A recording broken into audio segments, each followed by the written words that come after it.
Hi, and good morning. It is Friday, the 12th of February, and I have to tell you that this whole situation in Burns has affected me greatly um, in a lot of different ways.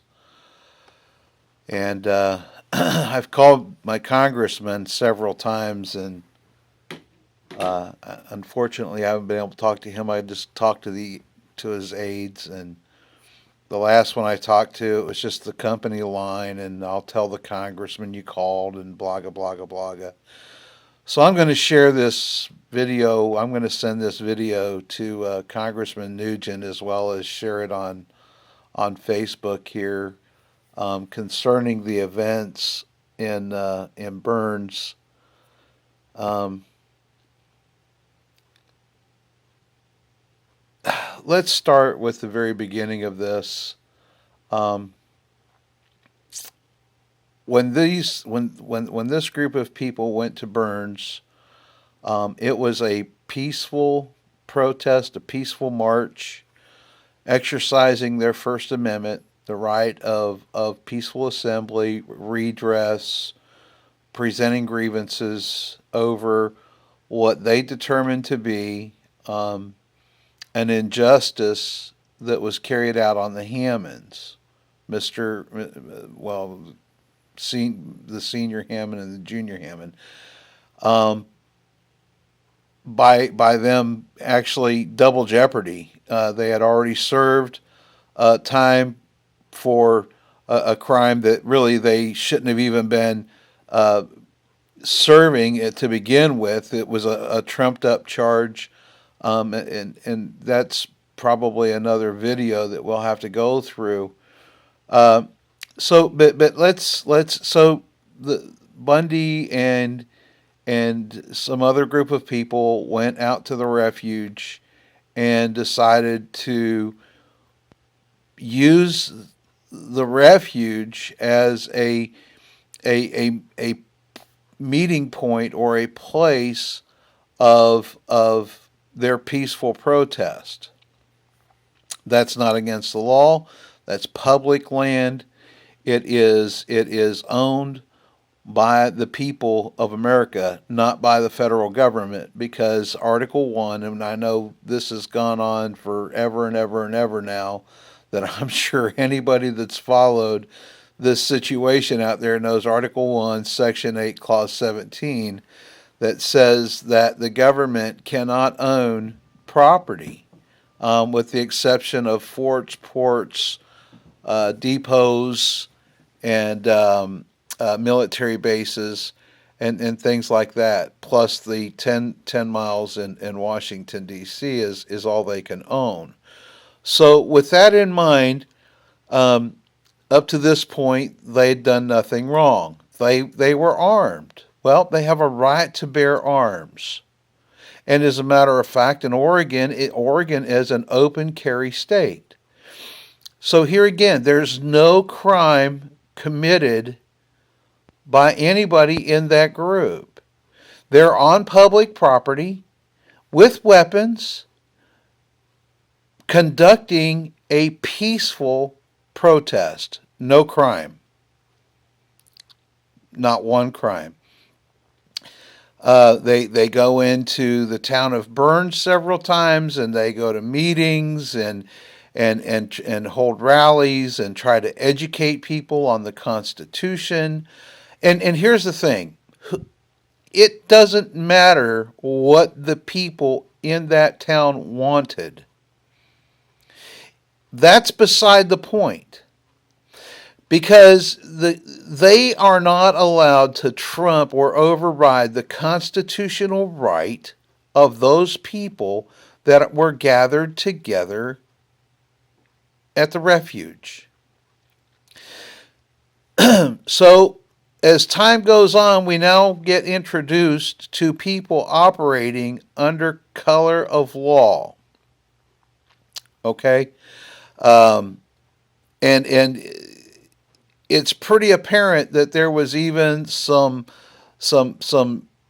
people involved who were not even law enforcement, but rather private contractors, and that doesn't matter. They're still covered under the color of law code or statute um, code if they're working in that capacity. So let me read this. This is United States Code 18, Section 241. Okay, U.S. Code Title 18, Section 241. If two or more persons conspire to injure, oppress, threaten, or intimidate any person in any state, territory, commonwealth, possession, or district in the free exercise or enjoyment of any right or privilege secured to him by the Constitution or laws of the United States, or because of his having so exercised the same, or if two persons go in disguise on the highway, and by the way, disguise means if they're in a uniform or whatever, or on the present premises of another with the intent to prevent or hinder his free exercise or enjoyment of any right or privilege so secured, they shall be fined under this title or imprisoned not more than 10 years or both, and if death results from the acts committed in violation of this section, or if such acts include kidnapping or an attempt to kidnap, aggravated sexual abuse, or an attempt to commit aggravated sexual abuse, or an attempt to kill, they shall be fined under this title or imprisoned for any term of years or for life or both, or may be sentenced to death. There it is in black and white, ladies and gentlemen. When the FBI and these other people operating under color of law showed up on the scene, they broke the law. They violated the rights of the people who were gathered there. And so it doesn't matter what happened after that. And let me explain why. Because they didn't belong there to begin with. There had been no crimes committed, nothing. And so these people operating under color of law had no authority and no right to do what they did. And so it's what the whole thing to this is they actually caused the whole thing to escalate by infringing upon the civil rights of the people who were already gathered there. You see, if they hadn't shown up, things would have been just fine. Things would have been just fine.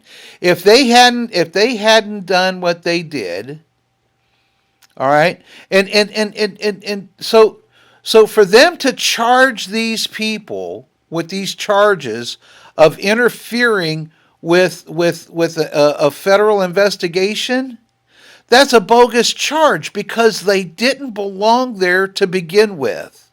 I hope people can see this. They're the ones that instigated it by violating the civil rights to begin with. And that's the whole problem here. And how in the world these so-called judges are going to get around this is beyond me. Excuse me, because it's right here in black and white. The whole thing started with the feds and the sheriff even. Sheriff Ward, and listen, every one of these people that were involved in the riots violations, every single one of them ought to have charges filed and ought to go after their bonds. They ought to go after their bonds and sue them for a conspiracy against rights. Conspiracy against rights. Every one of those people that have been arrested, and the rest that are that warrants are out for, every single one of you should file a countercharge against every single officer that was there. And you go after their bond. You go after their bond. That's hit them where it hurts. Go after their friggin' money. But let me take this one step further because now we have the situation where they leave the compound to go to John Day to have a meeting up there, and they blocked the road. Here we go again. Another civil rights violation because they restricted the freedom of movement, which once again, and that's actually in Article 4 of the Articles of Confederation, that we have a right to move freely about the country. That's not to be inhibited. So guys, I want people to really understand that if we stick to the Constitution, if we stick to our documents, we win this. We win this. We use the power that the framers gave us, the people, to control the federal government. Because they don't have the juice. They don't have the juice that they think that they have. It's all made up. Here's Section 242 real quick. Title 18, Section 242, deprivation of rights under color of law. Whoever under color of law, statute, ordinance, regulation, or custom willfully subjects any inhabitant of any state, territory, or district to the deprivation of any rights, privileges, or immunities secured or protected by the Constitution or laws of the United States, or to different punishments, pains, or penalties on account of such inhabitant being an alien or by reason of his color or race that are prescribed for the punishment of citizens, shall be fined not more than $1,000 or imprisoned not more than 1 year or both. And if bodily injury results, shall be fined under this title or imprisoned not more than 10 years or both. And if death results, shall be subject to imprisonment for any term of years or for life. So you bastards that killed Mr. Finicum, okay, you fall under this. Okay? You people that murdered him, you fall under this code too. And you know what? You ought to get the death penalty. And it ought to be just done. Well, I'm gonna end this with this, but let me tell you something. People, you've got to read our documents. You've got to study the Constitution to know what your rights are and whether or not your rights are being infringed upon. Because if you don't know them, how in the world are you going to know whether people are infringing on your rights? Again, it does not matter what the majority of the people out there in Burns, Oregon wanted, because the people that were on that refuge were covered under the Constitution. And it doesn't matter whether 1 or 1,000 or 1,000,000 people would have been there in Burns and said, we don't want you here. That it doesn't matter, because just as they have a right of not wanting them there, they had the right to be there because of the Constitution. I hope the Patriots win this. I hope there's some constitutional lawyers out there, and I'm going to do some research into the court proceedings and stuff like that. But I have some ideas about that because of the gold fringe flag thing. So, all right, well, have a good morning or day, and I'm going to get this off. Thanks.